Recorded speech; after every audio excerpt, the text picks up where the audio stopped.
para poder entender eh, cada uno de estos tipos de trastornos. Entonces, empecemos con este tema. Bueno, en relación a lo que es la definición de lo que es una arritmia cardíaca, eh, es una alteración del ritmo normal del ciclo cardíaco. A esta alteración del ritmo normal del ciclo cardíaco se ha llegado a nombrar como arritmia, pero el término más aceptado y el que deberíamos utilizar es el de una disritmia.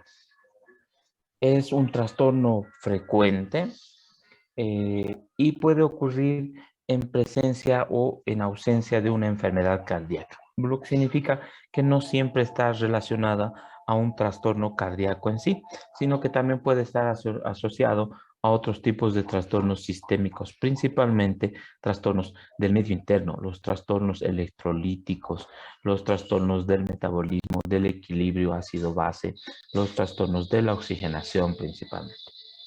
Entonces, el término de arritmia significa literalmente ausencia de un ritmo, a pesar de que el término más apropiado que hemos dicho que deberíamos utilizar es el de disritmia, el término de arritmia se ha utilizado muy frecuentemente a ese trastorno del ritmo que vamos a encontrar principalmente en la lectura de un electrocardiograma o mediante la cardioscopía que hacemos o valoramos en un monitor.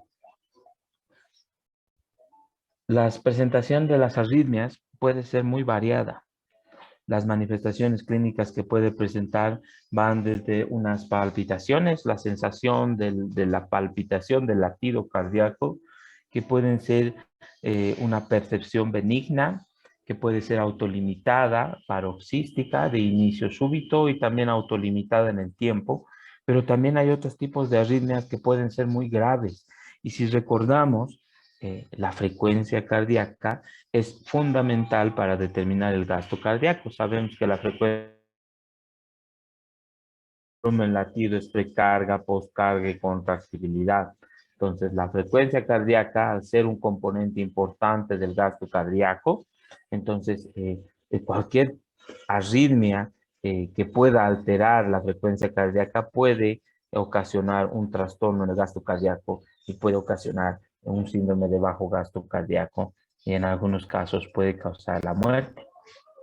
Los ritmos anormales bajos, las arritmias que se van a presentar con una frecuencia cardíaca disminuida, se van a llamar bradicardias o bradiarritmias.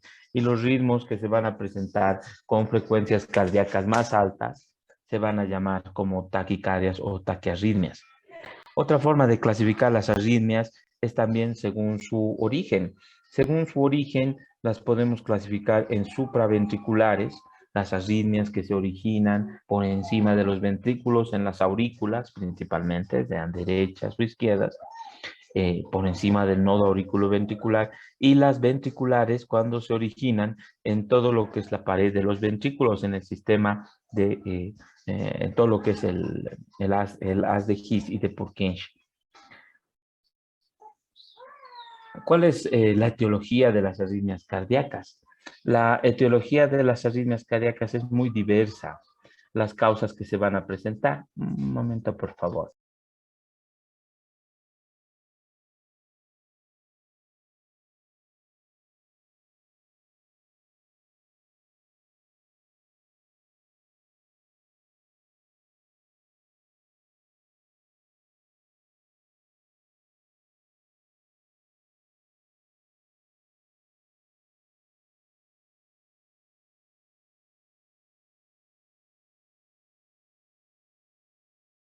Disculpas. Entonces, bueno, la etiología de las arritmias es muy diversa.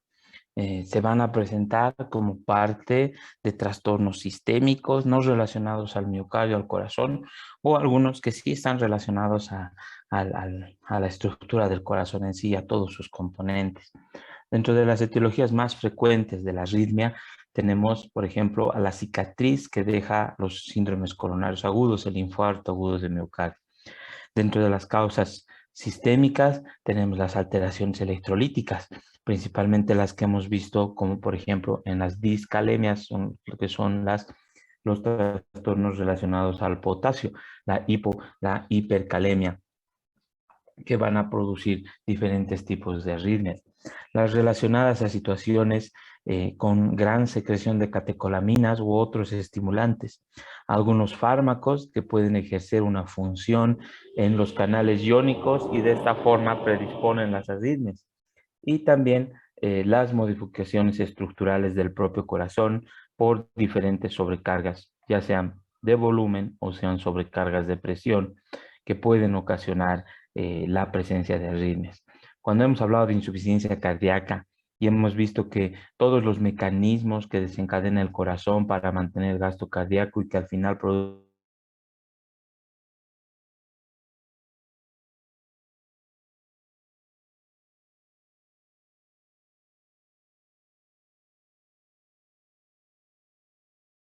tener un remodelado y que puede tener un tipo de hipertrofia que es dilatado y de adelgazado o un tipo de hipertrofia que es con paredes gruesas.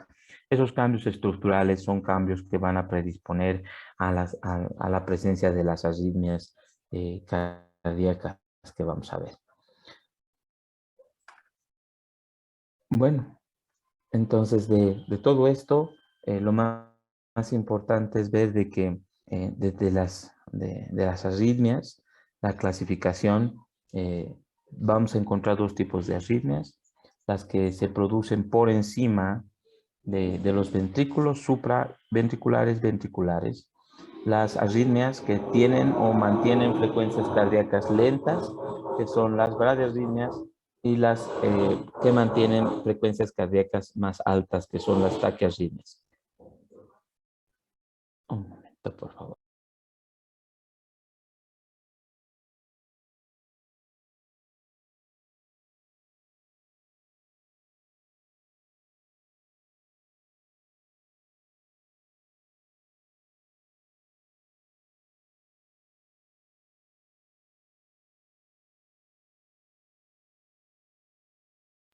Perdón.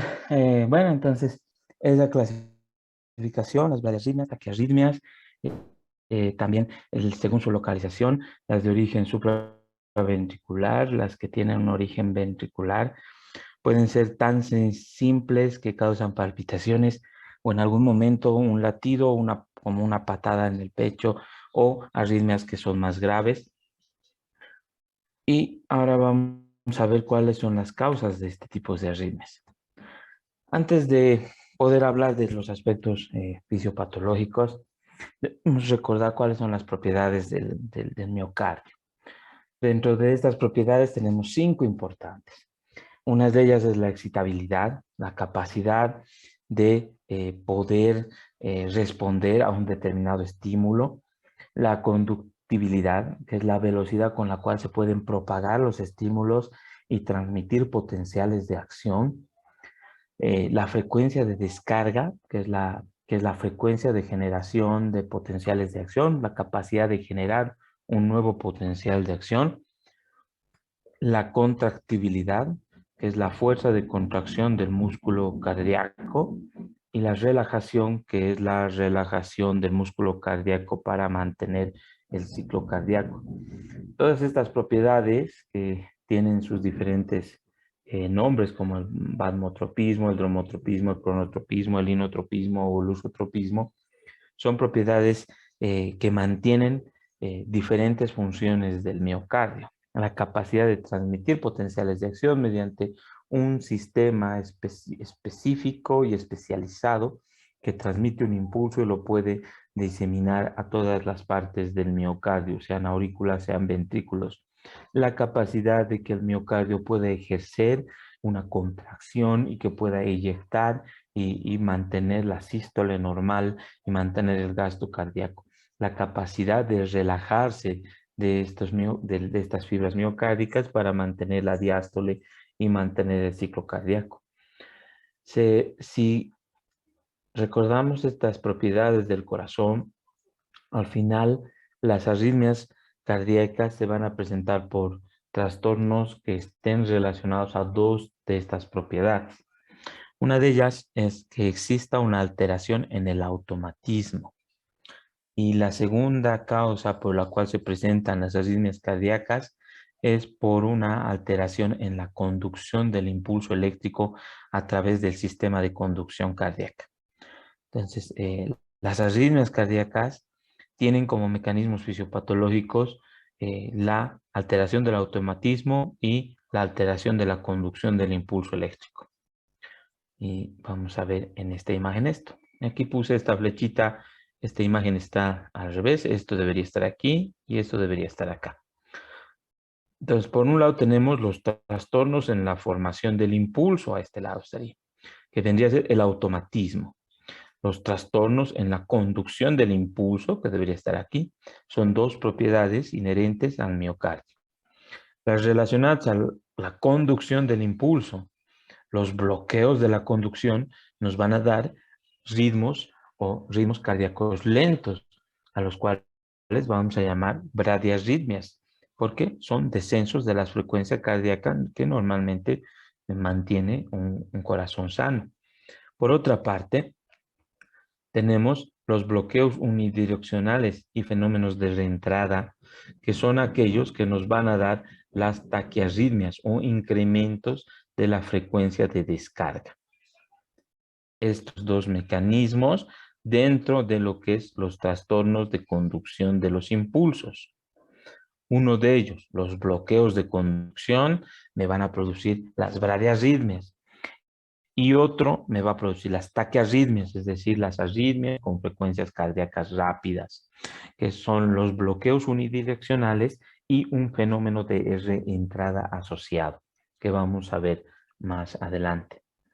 Por otra parte, tenemos el otro mecanismo fisiopatológico que son los trastornos en la formación de impulsos. A este lado estaría, ¿no? Les dije que está mal esto. Trastornos en la formación de impulsos, es decir, en el automatismo.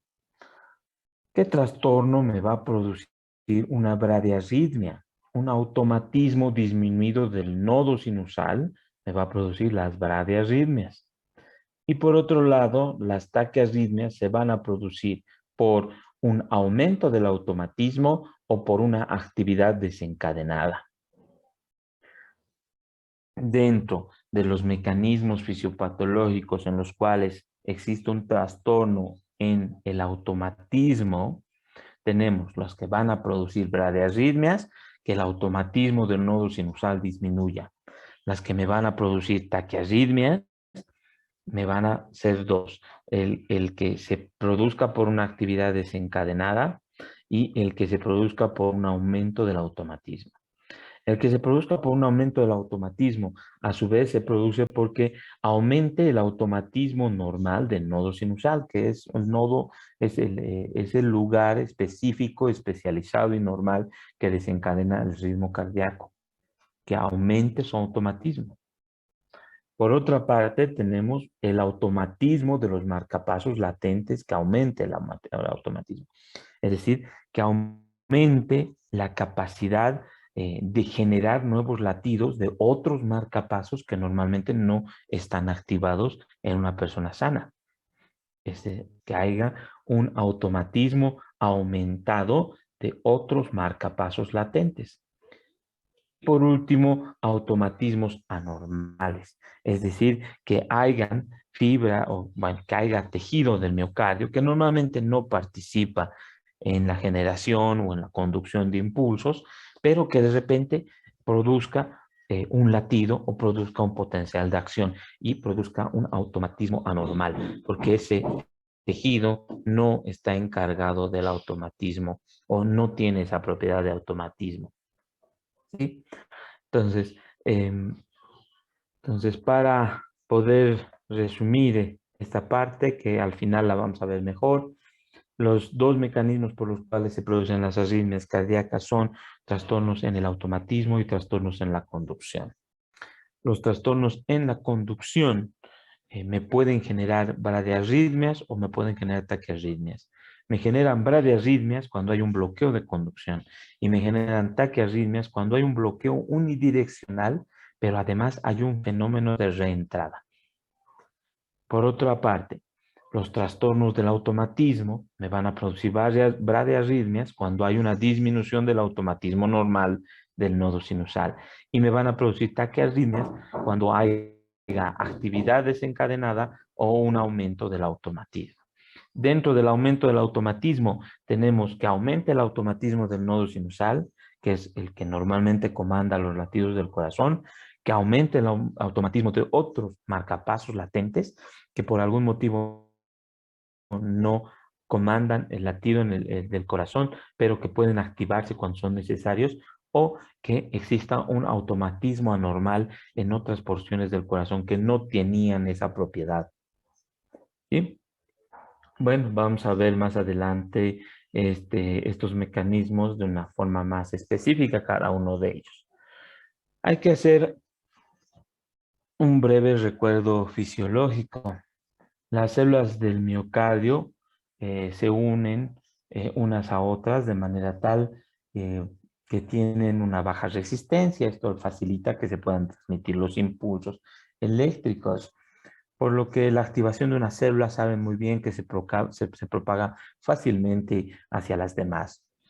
A pesar de eso, tanto las aurículas y los ventrículos están separadas por un tejido fibroso y solo es que es el tejido fibroso que está formando también parte de las válvulas auriculoventriculares, la mitral y la tricuspidia, y solo el nodo auriculoventricular es el que puede transmitir el impulso que se ha producido en el nodo sinoauricular, ya pasado a las aurículas y que llega al nodo auriculoventricular, pueda ingresar hacia las cavidades ventriculares.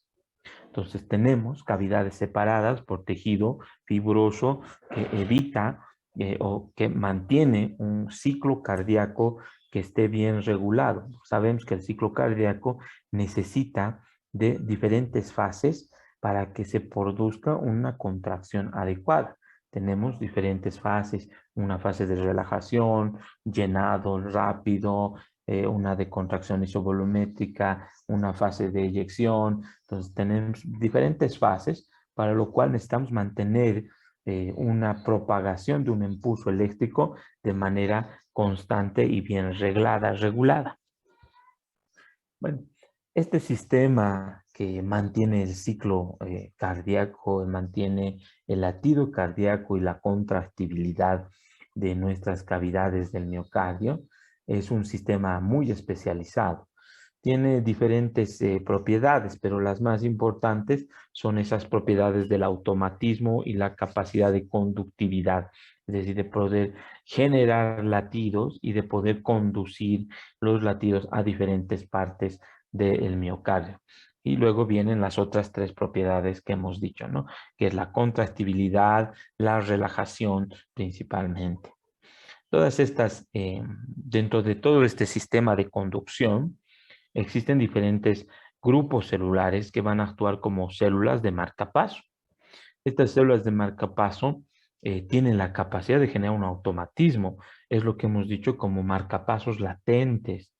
Pueden desencadenar una frecuencia cardíaca, iniciar un impulso y transmitirlo a las otras partes, pero tienen una frecuencia de impulso o de generación de impulsos que es una frecuencia más lenta en relación a la del nodo sinoauricular.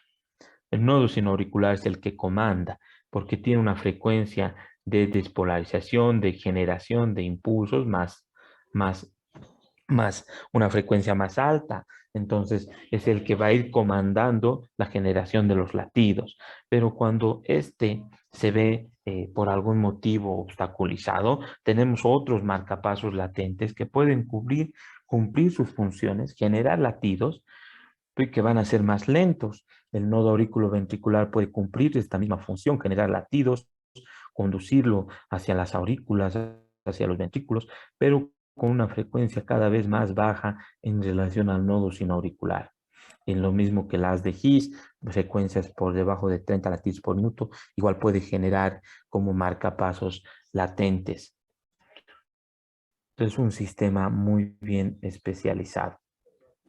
Todo este sistema inicia en el nodo sinoauricular, se transmite hacia las aurículas, es el primer lugar donde se produce la transmisión de estos impulsos, para luego causar la despolarización auricular, llegar al nodo auriculoventricular, que es el único lugar por el cual puede ingresar hacia los ventrículos, tener una pausa antes del ingreso a los ventrículos y producir en el ventrículo la contracción, lo que facilita el llenado ventricular y luego recién la contracción del ventrículo va a ganar o va a ingresar por el nodo auriculoventricular y por último finaliza con la contracción ventricular de manera sincronizada y de manera secuencial.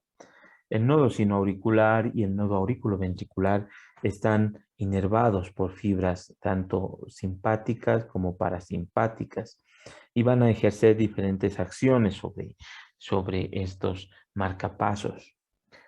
El aumento del tono vagal, que es el tono parasimpático, inhibe la actividad del nodo sinoauricular, por lo cual alarga el periodo refractario y también la velocidad del nodo auriculoventricular, por lo que el tono vagal y la estimulación del parasimpático enlentece los latidos del corazón. Por otra parte, el simpático produce un aumento del automatismo del nodo sinoauricular. Aumenta la velocidad de conducción y lo que facilita es que se produzca una mayor frecuencia cardíaca, unos impulsos en mayor cantidad que se transmiten hacia las demás cavidades del corazón. Eh, Toda esta actividad que hemos visto que se produce, se genera en el nodo sinoauricular, ingresa este latido, este impulso a todo este sistema de conducción, ingresa a las aurículas, luego ingresa al nodo auriculoventricular, tiene una pausa, ingresa a los ventrículos, se contraen de manera sincronizada, tiene una forma de la cual podemos registrar en un electrocardiograma. El electrocardiograma tiene la capacidad de registrar la actividad eléctrica del corazón. Lo realiza de una forma sencilla, colocando electrodos y amplificando y eh, amplifica, vendría a ser no serían los resultados, amplifica los estímulos que puede recoger estos electrodos de la superficie del cuerpo y permite de esta forma analizar latido a latido cuál es la cronología con la cual el impulso cardíaco que se ha iniciado en el nodo sinoauricular puede transmitirse en todas estas cavidades a través de todo este sistema especializado. Entonces, toda esta secuencia de activación auricular, ventricular, con la transmisión del nodo sinoauricular al nodo auriculoventricular, que pasa a las fibras, a las de His, a las fibras de Purkinje, la vamos a poder ver en el electrocardiograma y nos va a poder, y podemos nosotros interpretarlo de esa forma. Existen diferentes variables que vamos a ver en el electrocardiograma. Primero tenemos una primera onda, que es la onda P, si recuerdan en fisiología, es esta onda P, que es una onda de despolarización auricular, es en donde se produce la contracción auricular, es en esa etapa de la diástole, ¿recuerdan? El llenado diastólico rápido, que al final venía la contracción auricular que daba un 15 o un 20% del volumen diastólico final a ese ventrículo. Se vamos a ver con la contracción de las aurículas, la onda P, que en algunas veces se ve como una P bimodal, como dos ondas, que es la contracción de las dos aurículas. Tenemos el intervalo PR, que es desde el inicio del latido, la contracción de la aurícula, la pausa y la llegada al nodo auriculoventricular.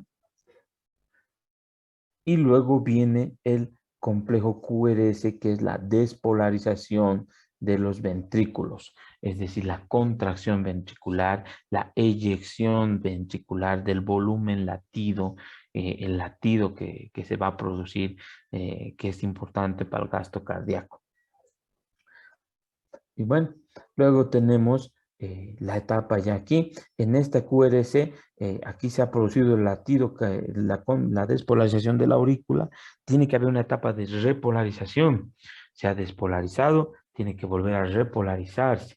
Entonces, esa etapa de repolarización está oculta por el QRS no la podemos ver, pero después de la despolarización del QRS, que es la despolarización de los ventrículos, sí hay una etapa de repolarización ventricular que es el segmento ST y la onda T, que son etapas de repolarización ventricular. Entonces, en el electrocardiograma, nosotros podemos ver toda esa actividad del inicio del latido cardíaco que va desde el nodo sinoauricular, la contracción de las aurículas que se transmite en la onda P, la pausa que se produce por el intervalo PR, la contracción de los ventrículos que es el complejo QRS, la repolarización ventricular que es todo el segmento ST más la onda T, y la repolarización de las aurículas que está oculto por la contracción ventricular en esta parte. Bueno, entonces hasta aquí estamos viendo que el latido que se origina en estas células tan especializadas, que inician en el nodo sinoauricular y pasa por estos otros marcapasos que son latentes, con capacidad de poder suplir la función del nodo sinusal, van a transmitir el impulso a diferentes partes del corazón de una forma ordenada para poder mantener de esta forma ordenada las diferentes partes del ciclo cardíaco, diástoles, sístoles, relajación y contracción. Todo esto se transmite al final o podemos evaluarlo en el electrocardiograma. Las ondas P, el complejo QRS, la onda T, todo eso nos ayuda a identificar cómo se produce la contracción de las aurículas, ventrículos, la repolarización que tiene en estas porciones.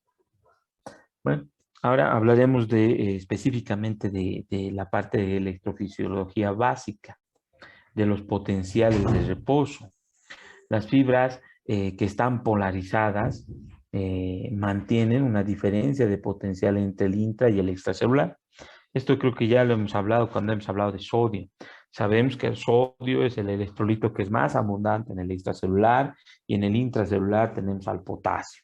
El potasio y ambos son positivos, pero a pesar de eso en el intracelular, a pesar de que el potasio es positivo, tiene mayor cantidad de cargas negativas, dada por las proteínas principalmente. Entonces, el intracelular a nivel del miocardio mantiene un potencial de reposo que va a ser de menos 90 milivoltios para las fibras auriculares y ventriculares. Estamos hablando de las fibras que no participan de ese sistema especializado de conducción, desde el sistema de conducción, que es el nodo sinoauricular, el nodo auriculoventricular, el haz de His, las fibras de Purkinje, va a ser de menos 60. Pero en las demás, que son las fibras de las aurículas, de los ventrículos, tiene un potencial de reposo de menos 90, que está dada por las cargas positivas del sodio afuera, el potasio positivo adentro, pero más que todo las cargas negativas de las proteínas hacia adentro de las células. Les decía menos 60 milivoltios para ese sistema de conducción especializado, que es potencial de reposo. Las fibras que mantienen esta capacidad de automatismo son aquellas que se van a presentar o van a presentar una despolarización diastólica. Es decir, que van a presentar una etapa en la cual se van a ir despolarizando sin la necesidad de que llegue un estímulo. Esta etapa de despolarización diastólica es más acelerada en el nodo sinusal. Es por eso que este nodo sinusal es el marcapaso que manda los latidos, es el marcapaso que regula la frecuencia y la cantidad de latidos que tenemos. Es el que va a ir con un fenómeno de despolarización sin necesidad de tener un estímulo, va a ir de manera ascendente, su potencial de reposo va a ir ascendente hasta llegar a un potencial de un umbral y desencadenar un potencial de acción sin necesidad de un estímulo. Y esta despolarización diastólica es una despolarización más acelerada que las otras. Por eso el nodo sinusal tiene una frecuencia más alta que los otros marcapasos latentes. Entonces, el potencial de acción está constituida por varias fases. Tenemos una fase ascendente, denominada como una fase cero. Esta es la fase cero, corresponde corresponde a la despolarización de la membrana. Y si ya ven esta imagen, para adelantar un poco, está muy relacionada a los canales de sodio y a la entrada de sodio dentro de la célula, lo que significa que la carga negativa con la entrada de cargas positivas se va a volver cada vez más positivo, va a llegar a un potencial umbral y se desencadena un potencial de acción y eso va a ocasionar una respuesta, que en este caso es la contracción. Luego tenemos una fase de repolarización, esta fase de repolarización inicial, que es la fase 1, la que continúa. Tenemos la fase 1, que es esta, y una fase 2, que es una fase meseta. En la fase 1, vamos a ver, es la salida de potasio. Empieza a salir potasio y también cloro. Hay una pequeña baja, un pequeño bajón, volvemos a un poquito a ser negativos y luego tenemos una meseta que se va a producir por la entrada de calcio y también continúa la salida de potasio. Entonces se va a mantener en una meseta. Luego tenemos una fase 3 que se va a continuar con la salida de potasio. Entonces aquí sale potasio, como es carga positiva, volvemos a perder positivo y volvemos a ser negativos. Volvemos a una carga negativa. Pero al final, si se dan cuenta, hemos ganado sodio, estamos perdiendo potasio. Y al final aquí llegamos ganando sodio, perdiendo potasio. Entonces debemos en esta fase 4 equilibrar ya no las cargas, sino los electrolitos.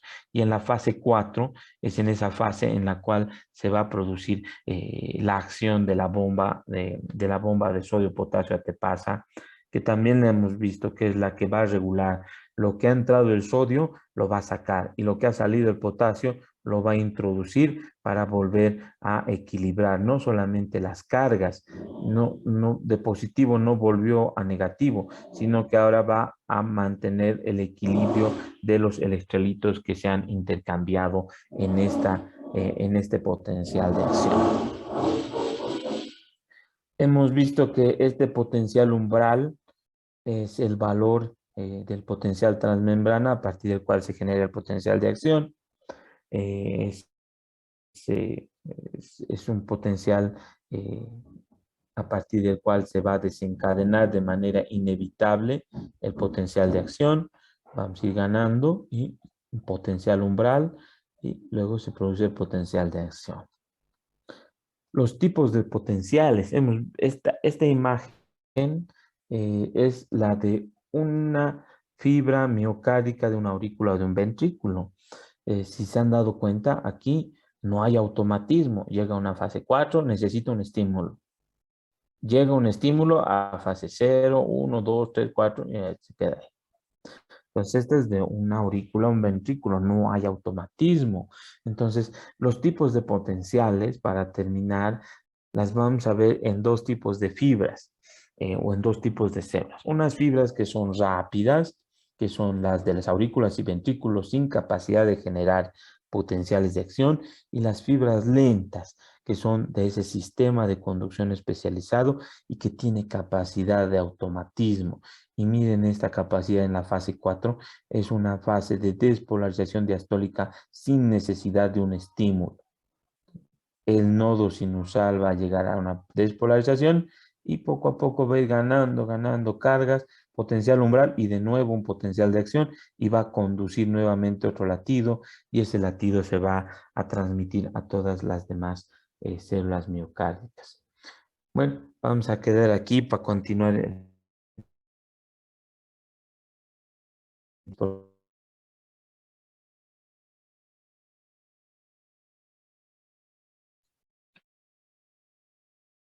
Hasta luego, doctor.